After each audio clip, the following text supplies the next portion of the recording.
Olá, bem-vindo ao 7º Companhia dos Animais. Hoje vamos falar com Félix Pires, do Jardim Zoológico, e viemos ainda visitar uma criação de Rottweilers de Fernando Lucas Martins. Tudo boas razões para que fique connosco, até porque lá mais para diante vamos ter surpresas para si. Até já. Hoje viemos à casa de Félix Pires, o presidente do Conselho de Administração do Jardim Zoológico de Lisboa. É que, para além da sua relação com os animais do zoo, ele tem em casa 2 animais de companhia, 2 gatos. Boa tarde, Sr. Engenheiro. Como é que surge a sua relação com os gatos? Olha, os gatos na minha vida surgem porque os meus sogros tinham sempre imensos gatos lá em casa. E então havia um gato, também um siamês, que era o Antunes, que era o Felizmino da Silva Antunes, mais conhecido pelo Antunes, que de facto era um gato extraordinário. E pronto, e daí surgiram os gatos. Portanto, a minha mulher também foi sempre habituada, portanto, desde pequenina a ter gatos. Meus filhos adoram os gatos. E pronto, cá estamos com os gatos em casa, não é? Estes são gatos Manx, portanto, são gatos da ilha de Man. São os gatos que, portanto, há várias lendas sobre eles. Eles não têm rabo, portanto, este não tem completamente rabo, o outro tem um pequeno coto, que isso é normal na raça. Por que razão é que lhes cortam o rabo? Não, ninguém lhes corta o rabo, é a raça que é mesmo é assim. mesmo assim? É. E há lendas sobre isso. Portanto, uma das coisas que se diz é que o Noé um dia fechou precipitadamente a arca e, portanto, e cortou-lhes o rabo e eles ficaram assim. São um símbolo da Ilha de Man. Portanto, nos souvenirs que você comprar na Ilha de Man está o gato, o Manx, em notas, em moedas, em selos, que a característica deles, de facto, entre outras, é a de não terem rabo. Tem uma cabeça normalmente larga, redonda, tem patas grossas, portanto, e redondas também, tem um pelo curto e muito sedoso, brilhante, como vê neste, e são gatos de família, são gatos que vão dar boa companhia. Estes ainda são um bocado irrequietos porque eles são muito novos ainda. Que idade é que eles têm? Tem 1 ano e tal, não é? Mas daqui por algum tempo, portanto, são gatos de facto. É um gato chamado de gato de família. Quais são os cuidados diários que tem com estes gatos? Na alimentação, não é? De vez em quando toma o seu banhinho também, não é? É um animal de facto, enfim, que se pode ter em casa, percebe? Para quem vive num apartamento, quer dizer, o cão é mais complicado. E o gato não dá trabalho, eles são limpos, têm o seu tabuleiro onde eles fazem as suas necessidades, portanto, com as areias, com aquela coisa toda, não cheiram mal, quer dizer, não sujam a casa, e nesse aspecto, portanto, o gato, eu, na minha opinião, acho que o gato é um animal melhor para quem vive em apartamento. Vamos falar agora um bocadinho do seu trabalho no Jardim Zoológico. É um pouco a continuação, se calhar, embora a outro nível, desta relação com os animais. É um lugar talvez privilegiado nesse aspecto. Sabe, a minha relação com os animais vem de que para já eu tenho um curso que é o que se chama agora o curso de Engenharia Técnica Agrário. Eu tenho esse curso, tirei esse curso na Escola Agrícola de Évora. Depois fui para a África e em África, portanto, aprendi a ver e a conhecer outras espécies de animais, portanto, que não existem em Portugal, não é? São aqueles que nós temos no Jardim Zoológico.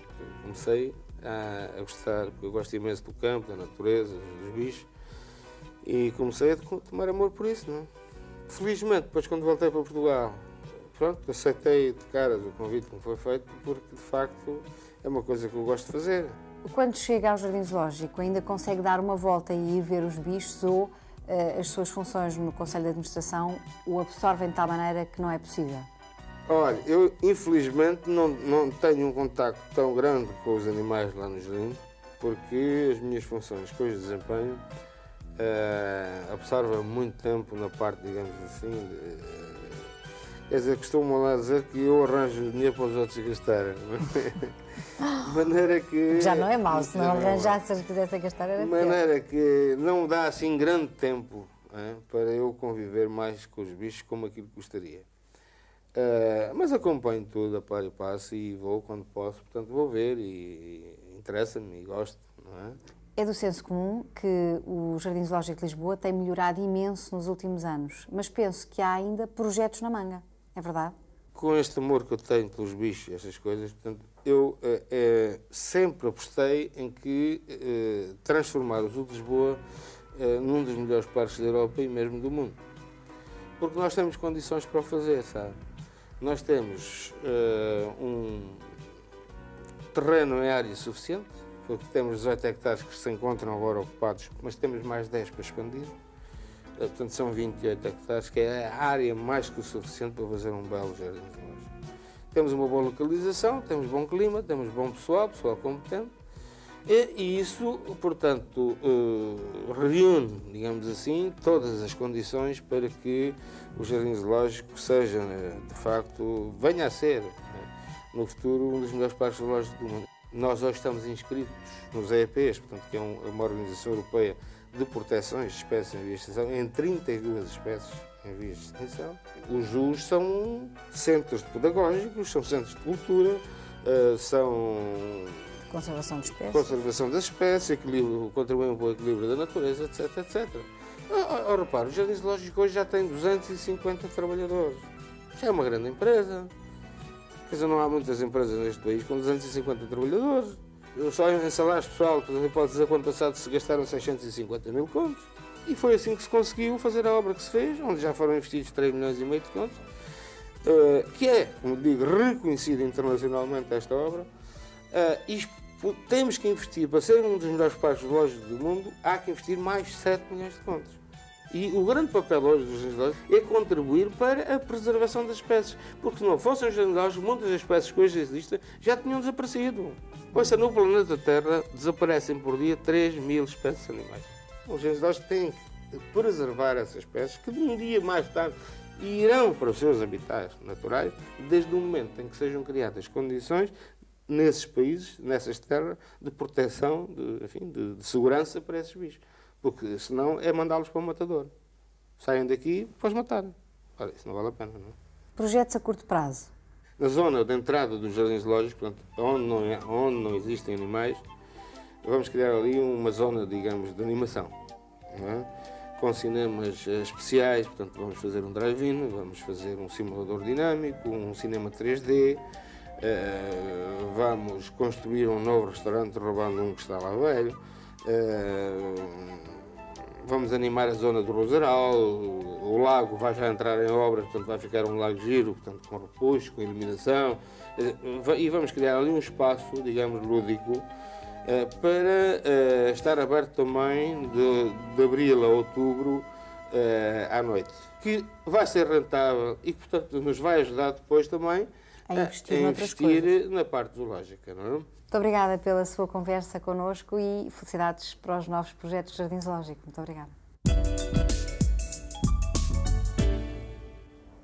Estamos em pleno verão e com o tempo quente há um aumento de ocorrência de determinado tipo de doenças transmitidas por carraças e pulgas. Um cão que esteja num apartamento e que venha cá fora, normalmente está sujeito a apanhar carraças essas que se alojam principalmente nas orelhas, nas patas, entre os dedos, cuja remoção é relativamente difícil. O problema do controle deste tipo de parasitoses externas, nomeadamente das carraças, é importante porque elas são responsáveis pela transmissão de doenças como piroplasmoses, erliquioses, etc. São parasitas que transmitem determinado tipo de doenças e que, se não forem diagnosticadas a tempo, põem em risco a vida do animal. O controle deste tipo de insetos, quer as pulgas, quer as carraças, passa pelo uso normalmente de inseticidas. No controle das pulgas, recomenda-se o banho ou a aplicação de inseticidas cutâneos, recomendados para o cão ou para o gato, não são necessariamente iguais. Existem pós, existem líquido, existem coleiras, existem shampoos impregnadas de inseticida, cujo efeito residual varia muito. A aplicação de shampoos, a proteção não vai além de 2, 3 horas ou pouco mais. Portanto, o uso desse tipo de produto no controle dessas parasitoses externas é diminuto. O uso de pós, normalmente, ao fim de 4, 5 dias, depois do animal se sacudir, a maior parte do inseticida, o efeito residual do inseticida é praticamente nulo. Portanto, desapareceu do pelo. Portanto, ficam outros 2 tipos de produtos, que são os sprays e os banhos. Há inseticidas em líquido para serem misturados com água e que, normalmente, quando aplicados com esponja contra o pelo e depois do pelo impregnado, conferem um efeito residual de cerca de 8 a 15 dias, consoante o tipo de produto. Os sprays são produtos cuja aplicação não é fácil. No entanto, existem uma nova geração de inseticidas no mercado, cuja aplicação é em spray, cujo efeito residual vai até 1 mês e às vezes mais, em alguns casos. Existem comprimidos no mercado já, se forem administrados regularmente ao cão ou ao gato, gradualmente o ambiente, uma vez que impede a eclosão delas, gradualmente a eliminação das pulgas verifica-se dentro de 3 ou 4 meses. Normalmente a escolha do melhor produto depende fundamentalmente das condições em que esse animal ou os donos têm os bichos. Muitas vezes será mais fácil banhar os animais e não lavá-los, mas banhá-los com uma certa regularidade e deixar que o efeito residual do produto atue.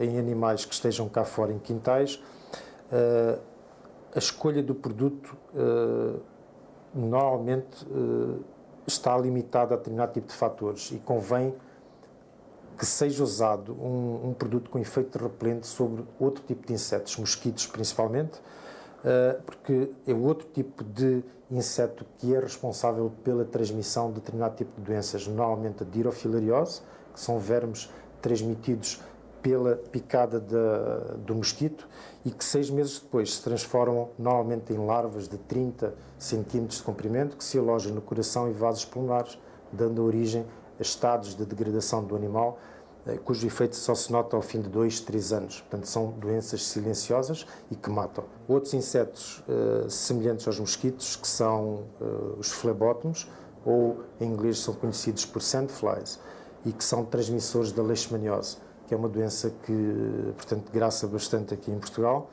e que é responsável pela morte de milhares de cães por ano.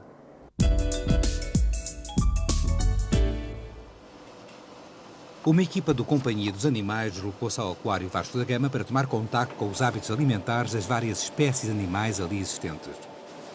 A primeira constatação que se pôde fazer é que essas espécies se alimentam de outras espécies existentes no seu habitat.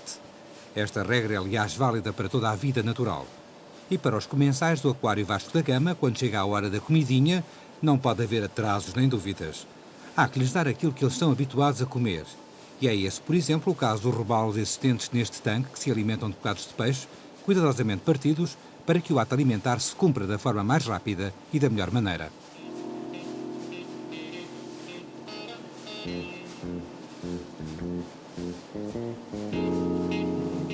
E reparem na voracidade e na rapidez dos robalos esfomeados. Estes até parecem dizer, com ar de poucos amigos, porque é que demorou tanto o meu almoço.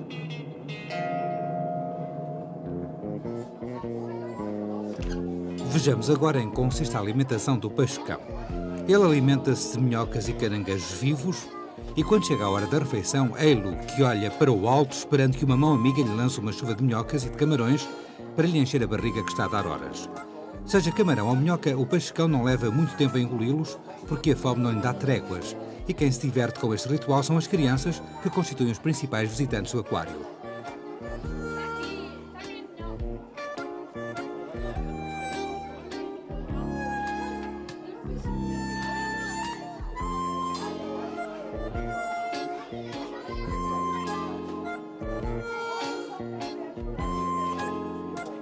Também os chocos se alimentam de caranguejos vivos. Estes são lançados dentro do tanque do aquário e mesmo que tentem fugir ou resistir, já têm o seu destino traçado. A regra é o sacrifício de uns pela sobrevivência de outros. Não é um espetáculo muito simpático, mas corresponde às regras eternas do mundo animal.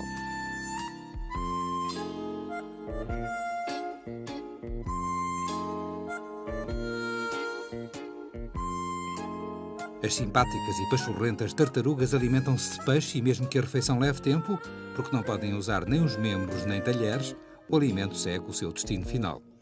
Não se pode dizer que seja um bicho de alimentação rápida, mas é assim mesmo que se deve comer, devagar e com prazer. Bom apetite, amiga tartaruga!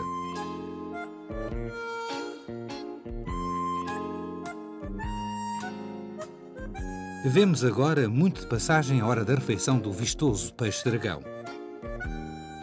Quanto à moreia, a sua alimentação consiste numa boa dose de camarões. Vejamos agora do que se alimentam os sempre invulgares cavalos marinhos. Eles comem artémias. E quando a hora é de comer, não há dúvidas, nem hesitações quanto à emenda. Aí vai mais uma artémia que a barriga está a dar horas. Vamos assistir agora à refeição das otárias. O seu alimento preferido são os carapaus, que a tratadora lhes atira para a boca. Os que vemos na imagem têm ambos 4 anos e chamam-se Nino e Nico. São alegres, divertidos e grandes comilões, sobretudo de carapaus. Como podemos observar para as otárias, que são muito sociáveis, a hora da refeição é também uma hora de festa. Elas transpõem os obstáculos que houver só para não perderem o prazer de comer um carapau fresquinho. E a tratadora, que tem ali 2 bons amigos, também sente que este é um momento de festa.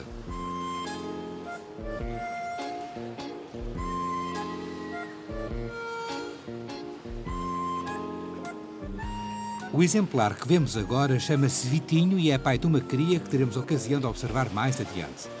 Também ele, para não fugir à regra, se alimenta de carapaus. E reparem que para alimentar animais com esta envergadura não se pode ser parco nas compras. Eles comem muito e bem e vão onde for preciso para abocanhar mais um saboroso peixe.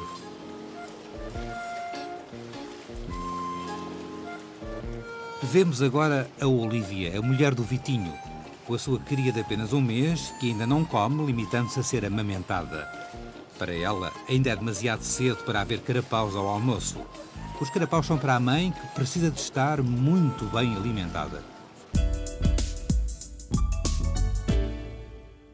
Teus olhos castanhos, em cantos tamanhos são tocados meus. Bem-vindos à segunda parte do Companhia. Está comprometido, vamos agora falar com o criador desta semana. Chama-se Fernando Lucas Martins e é dono destes deliciosos Rottweilers. Venham então daí para a conversa. Fernando, vamos talvez começar por falar um bocadinho de si como criador. Quando é que esta ideia surgiu? Olha, esta ideia surge há 12 anos, portanto há 12 anos que crio Rottweilers, e surgiu através de um tio meu que importou 3 cães da África do Sul, ou seja, um macho e 2 fêmeas, uma das quais veio aqui para a minha casa e, portanto, começou daí. É claro, depois, pronto, foi uma bola de neve, entusiasmei-me bastante pela raça. É uma raça que realmente gosto muito e há 12 anos que crio somente Rottweilers, portanto não tenho outro tipo de raça.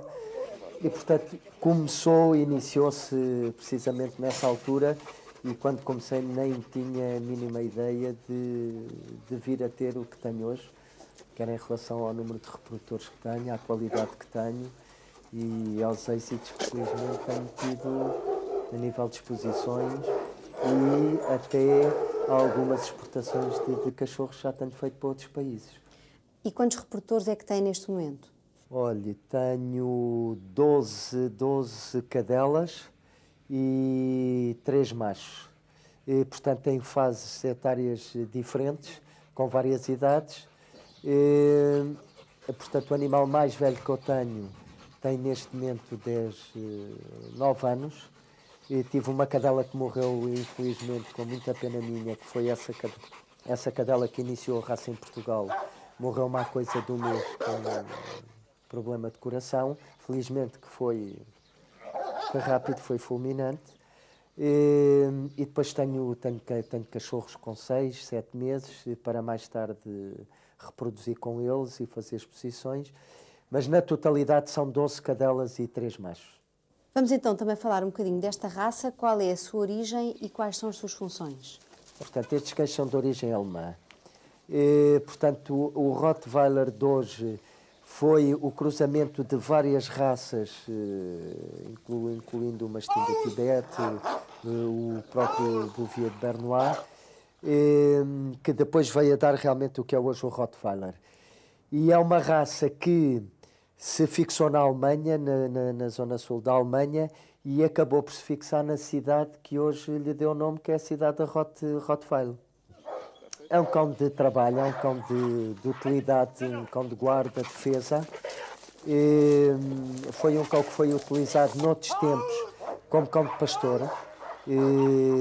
Portanto, como sabe, o Rottweiler foi sempre utilizado pelos carniceiros, por pastores, que levavam o gado de um lado para o outro. O Rottweiler, como cão de guarda, um cão temeroso, um cão com um caráter muito forte, era aproveitado para levar para levar o gado de um lado para o outro, e depois de se concretizarem os negócios, os mercadores aproveitavam, punham-lhes um colar ao pescoço, uma bolsa em cabedal, onde punham o dinheiro e que de alguma forma protegia que eles fossem assaltados e dava-lhes uma certa segurança, não é? Hoje em dia eles são basicamente cães de guarda, até pelo seu porte, uma vez que este é assim pequenino, mas essa que tem ao seu lado já é um bocadinho maior. Aconselha a que vivam única e exclusivamente em espaços grandes? Realmente são utilizados como cães de guarda, e hoje a maior parte das pessoas que me contactam, e hoje é a voga e fala-se muito na televisão da insegurança das pessoas, realmente este cão é utilizado como cão de guarda. As pessoas compram para ter nos jardins, para ter em casa, porque lhes transmite uma certa confiança. Agora, eu não vejo forçosamente que um cão destes, pelo porte que tem e o tamanho que tem, que tenha que viver numa moradia ou tenha que ter um espaço. As pessoas que adquirem um Rottweiler e que vá para dentro de um apartamento têm que se mentalizar que vão ter que sair com ele de manhã, vão ter que sair com ele à hora do almoço, vão ter que sair com ele à noite, ou seja, vão ter que disponibilizar parte da sua vida, vão ter que lhe dedicar. Logicamente, se as pessoas não têm esse tipo de possibilidade pela sua vida profissional, entendo que não o devem fazer. Portanto, as pessoas têm que se mentalizar que têm que perder muito tempo, e em especial com estes cães, porque estes cães são cães que precisam de uma atenção muito grande, têm que ser cães que têm que socializar, têm que ser socializados com as outras pessoas, não podem ser cães isolados, porque eles já por si são excelentes cães de guarda, já têm um caráter muito forte, e se de alguma forma lhe provocarmos ou estimularmos a agressividade, podem ser cães... Portanto, o facto de eles estarem fechados e de não conviverem muito com pessoas pode inclusive alterar-lhes o temperamento. Pode mudar o temperamento. Eu aconselho, aliás, aquilo que eu digo às pessoas é que não estimulem estes cães para serem mais agressivos, porque isto já está dentro deles. Isto já tem essa componente genética, já eles têm. O que é importante é realmente, nesta fase de cachorro, até aos 10, 11 meses, 1 ano, tentarem socializar o mais possível os cães. Agora, também tem o inverso. Ou seja, também não convém que estes cães sejam expostos a toda a gente. Ou as pessoas pensem, não, vou ter que pôr estes cães a conviver com todo o mundo porque se podem tornar agressivos. Isso também não. Acho que há que limitar um bocado o espaço físico onde eles estão e limitar um bocado com que pessoas é que eles se devem dar. Há que estabelecer um ponto de equilíbrio. E isso realmente, as pessoas quando compram, isso é que nós pedimos, é contactem os criadores, que sejam esclarecidos. É importante que as pessoas quando comprem se dirijam ao Clube da Raça, ou ao Clube Português de Canicultura, que tem feito o favor de dar o nosso contacto como Clube da Raça, porque nós podemos facultar e facilitar a vida às pessoas nesse aspecto. Porque hoje está-se a comprar muito Rottweiler, não sabemos de onde é que eles vêm, porque é uma raça que está a ser muito procurada, é uma raça que de alguma forma entrou de moda e é extremamente perigoso, e portanto nós podemos facultar criadores sérios, pessoas que merecem em relação ao clube alguma credibilidade e que podem satisfazer as pessoas corretamente. Hoje nós gestamos uma ninhada com 1 mês e antes de entregarmos os cachorros, a pessoa, quando vem buscar, já leva o LOP, ou seja, leva o livro de origens. Para além disso, os cachorros através do clube, são tatuados, são identificados. Portanto, isso é extremamente importante. Estamos a nível do clube, vamos fazer este ano confirmações de cria, vamos procurar, ou seja, credibilizar, e isto acho que é extremamente importante, credibilizar os pedigrees dos cães e os LOPs dos cães. É a pessoa realmente, quando leva um cachorro, sabe o que leva. Que à partida nós, através do clube e por critérios de seleção, ajudamos muito a quem compra. E isso acho que é extremamente importante.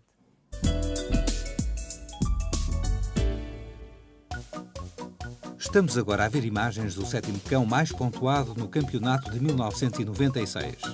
É um Vizsla de nome Aladar Luso Magyar, um excelente cão de caça originário da Hungria, onde também é designado por Pointer húngaro. Repare-se no seu porte e nas suas características de cão de caça, muito parecido, aliás, com o nosso perdigueiro.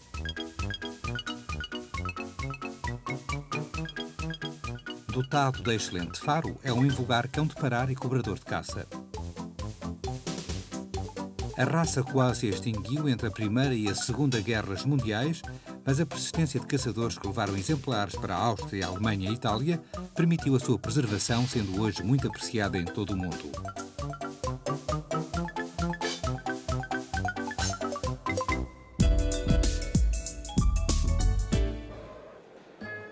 O Companhia dos Animais esteve na 11ª Exposição Canina Internacional de Coimbra, onde puderam ser vistos belos exemplares de todas as raças e serem tratados com os habituais cuidados por donos zelosos que nunca deixam nada ao acaso.